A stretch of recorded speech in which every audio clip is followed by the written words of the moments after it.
రేపు చంద్రబాబు గారు సంవత్సరం రోజులు గవర్నమెంట్ ఫామ్ అయి సంవత్సరం రోజులు పూర్తి చేసుకోబోతున్నారు చంద్రబాబు గారు. చంద్రబాబు గారిని సూటిగా ప్రశ్నిస్తున్నా. చంద్రబాబు గారు, మీరు ముఖ్యమంత్రి కావడానికి ఎన్నో వాగ్దానాలు చేశారు. మేనిఫెస్టోలో ఎన్నో అంశాలను పెట్టారు. సూపర్ 6 మరి ముఖ్యంగా ప్రతి సభలోనూ ఊదరగొట్టారు. సూపర్ సిక్స్ నేను అమలు చేస్తానని ప్రజలందరినీ నమ్మబలికించారు. మరి ఈరోజు సంవత్సరం రోజులు అయిపోయింది. సూపర్ 6 ఏమైంది చంద్రబాబు గారు అని కాంగ్రెస్ పార్టీ ప్రశ్నిస్తుంది. సూపర్ సిక్స్ సూపర్ ఫ్లాపేనా? సూపర్ ఫ్లాపేనా? చంద్రబాబు గారు సమాధానం చెప్పాల్సిన అవసరం ఉంది. సంవత్సరం రోజులు అయిపోయింది. మీరు వాగ్దానం చేశారు. సంవత్సరం రోజులు దాటిపోయింది. అంటే మీకు ఈ వాగ్దానాలు నిలబెట్టుకునే ఉద్దేశం ఉందా లేదా? ఏదైనా వాగ్దానాలు చేసి అధికారంలోకి వచ్చిన వెంటనే ఆ వాగ్దానాన్ని నిలబెట్టుకుంటారు అని ప్రజలు అనుకుంటారా? లేకపోతే ఇలా కాలయాపన చేసుకుంటూ ఆఖరి సంవత్సరంలోనో లేకపోతే మళ్ళీ ఎలక్షన్లకు పోకముందో మీరు వాగ్దానాలు నిలబెట్టుకునే ఉద్దేశం మీకేమైనా ఉందా? ప్రజలకు సమాధానం చెప్పాల్సిన అవసరం ఉంది. సూపర్ 6లో భాగంగా చంద్రబాబు గారు మరి ముఖ్యంగా రైతులకి ప్రతి ఏడాది 20,000 రూపాయలు ప్రతి రైతుకి ఇస్తానన్నాడు. ఇప్పటికి 54 లక్షల రైతు కుటుంబాలు ఎదురు చూస్తూనే ఉన్నాయి. ఇంతవరకు రైతులకు ఇచ్చింది లేదు చంద్రబాబు గారు. రైతులను మోసమే చేశారు సంవత్సర కాలం పాటు రైతు భరోసా పథకం కింద.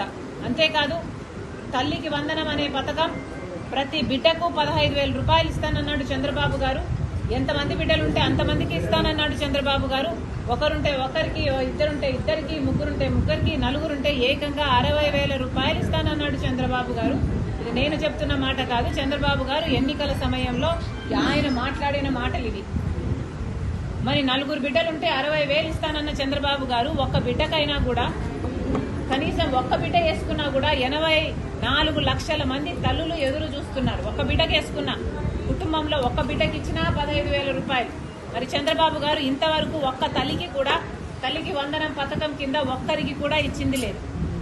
సూపర్ 6లో భాగంగా తల్లికి వందనం పథకం మీద కూడా చంద్రబాబు గారు మోసమే చేశారు.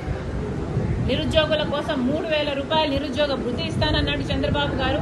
దాదాపు 50 లక్షల మంది బిడ్డలు ఉద్యోగాలు రాక ఇంతవరకు ఎదురు చూస్తూనే ఉన్నారు. ఇప్పటికీ కూడా చంద్రబాబు గారు అరచేతిలో వైకుంఠం అన్నట్టు 3D గ్రాఫిక్స్ లో సినిమాలు చూపిస్తున్నారు, మంచి మంచి మాటలు చెప్తున్నారు. కానీ బిడ్డలకు ఉద్యోగాలు అయితే ఇంతవరకు వచ్చింది లేదు.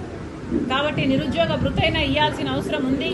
గత ఎన్నికల్లో కూడా చంద్రబాబు గారు ఇదే వాగ్దానం చేశారు. కానీ నిరుద్యోగ వృత్తి అప్పుడు కూడా ఇవ్వలేదు. ఇప్పుడు కూడా ఈ 5 సంవత్సరాలు కూడా ఇలాగే కాలయాపన చేసి నిరుద్యోగ వృత్తి ఎగ్గొట్టే ఉద్దేశమే చంద్రబాబుకు ఉన్నట్టు మాకు అనిపిస్తుంది. సూపర్ 6 సూపర్ ఫ్లాపేనా అని మాకు అనిపిస్తుంది. మేము అందుకనే చంద్రబాబు గారిని ప్రశ్నిస్తున్నాం. మహిళలకు ఉచిత బస్సు అన్నాడు చంద్రబాబు గారు. ఉచిత బస్సు అతి చిన్న పథకం. కానీ 30 లక్షల మంది మహిళలు ప్రతిరోజు బస్సులలో ప్రయాణిస్తున్నారు. వాళ్ళందరూ ఎదురు చూస్తున్నారు. మహిళలకు ఉచితంగా బస్సు ప్రయాణం కలిగిస్తే వాళ్ళకు ఉచితమే కాదు, ఒక భద్రత కూడా ఉంటుంది. ఇంతవరకు చంద్రబాబు గారు ఆ పథకం కూడా అమలు చేయలేదు. అంతేకాదు 3 గ్యాస్ సిలిండర్లు ఉచితమన్నారు. 1/6 ఇచ్చినట్టున్నారు.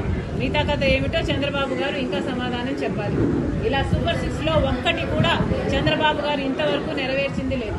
సూపర్ 6లో భాగం కానివి కూడా 18 సంవత్సరాలకే సూపర్ 6లో భాగం 18 సంవత్సరాలు నిండిన వాళ్ళకి ప్రతి నెల 1,500 రూపాయలు ఇస్తానన్నాడు చంద్రబాబు గారు. అంటే 18,000 రూపాయలు ఇస్తానన్నాడు మహిళా శక్తి కింద. మరి చంద్రబాబు గారిని అడుగుతున్నాం, ప్రతి మహిళల్ని మీరు ఒక శక్తిలాగా తయారు చేస్తానన్నారు. మరి ఏమైంది? ఒక్క మహిళనన్నా ఒక మహాశక్తిగా తయారు చేశారా చంద్రబాబు గారు? అందుకే అడుగుతున్నాం, సూపర్ 6 సూపర్ ఫ్లాపేనా? చంద్రబాబు గారు ఆంధ్ర రాష్ట్ర ప్రజలకు సమాధానం చెప్పాలి. ఈ సూపర్ 6 ఇంకెప్పుడు అమలవుతాయి? చంద్రబాబు గారు సమాధానం చెప్పాలి. ఇవే కాదు, 50 ఏళ్లకే ఎస్సీ ఎస్టీ బీసీ మైనారిటీ మహిళలకు 50 ఏళ్లకే పెన్షన్లు ఇస్తానన్నాడు చంద్రబాబు గారు. వాటి గురించి మాట్లాడటం లేదు. అధికారం రాకముందు చంద్రబాబు గారు ఎన్నికలప్పుడు కరెంటు ఛార్జీలు మేము పెంచబోము అని చెప్తూ వీలైతే 30% తగ్గిస్తామని చెప్పిన చంద్రబాబు గారు ఇప్పటికే 2 సార్లు కరెంటు ఛార్జీలు బిల్లులు పెంచారు. ఒకసారి 6,000 కోట్ల రూపాయలు, ఇంకోసారి 11,000 కోట్ల రూపాయలు, మొత్తానికి 17,000 కోట్ల రూపాయలని జనం నెత్తిన చంద్రబాబు గారు మోపడం జరిగింది. అంతకుముందు జగన్మోహన్ రెడ్డి గారు 32,000 కోట్ల రూపాయలు 5 సంవత్సరాలలో కరెంటు బిల్లుల మీద అదనంగా ఛార్జీల కింద వసూలు చేస్తే చంద్రబాబు గారు 1 సంవత్సరంలోనే 17,000 కోట్ల రూపాయలు జనాల నెత్తిన మోపడం జరిగింది. మరి ఇది భావ్యమేనా అని అడుగుతున్నాం చంద్రబాబు గారికి. ఒకసారి ఆలోచన చేసుకోవాలి, పరిశీలన చేసుకోవాలి. ప్రజలు ఎదురు చూస్తున్నారు. సూపర్ 6 సూపర్ ఫ్లాపేనా అని ప్రతిపక్షాలు అడుగుతున్నాయి. చంద్రబాబు గారు సమాధానం చెప్పాల్సిన అవసరం ఉంది.